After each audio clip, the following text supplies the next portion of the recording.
সুপ্রিয় শ্রোতা ভাই বোন বন্ধুরা, শহর বন্দর গ্রামে গঞ্জে আপনারা যেখানে যে অবস্থায় বসে অথবা দাঁড়িয়ে আমাদের অনুষ্ঠান শুনছেন, সবাইকে সাদর আমন্ত্রণ। শ্রোতা বন্ধু, কথা দিয়েছিলাম রঙ্গরসের আসরে আবারও আসবো ফিরে।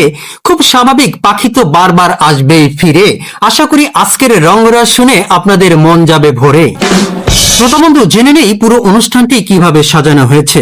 থাকবে স্বামী আর স্ত্রীর মজার আলাপন, পুলিশ অফিসার আর ফাঁসির আসামির সুখ দুঃখের কথা, থাকবে রসের হাড়ি রসের কথা, স্বামী আর স্ত্রীর ছন্দে ছন্দে ঝগড়া, থাকবে জামাই শাশুড়ির মজার আলাপন, সেই সাথে আপনাদের পাঠানো মজার মজার কৌতুক তো থাকছে। আর পুরো অনুষ্ঠান জুড়ে আপনাদের সঙ্গে রয়েছি আপনাদের বিনোদন বন্ধু, প্রিয় কমেডিয়ান আমি নাজমুল হুদা সোহান। আর চমৎকার ভঙ্গিতে কৌতুক উপস্থাপনের জন্য আমার সাথে রয়েছেন আমি অন্তরা দত্ত। আমি হিমালয় চন্দ্র। মাথায় নষ্ট মামা। শ্রোতা বন্ধু, শুনলেন পুরো অনুষ্ঠান জুড়ে কে থাকছে আমাদের সাথে।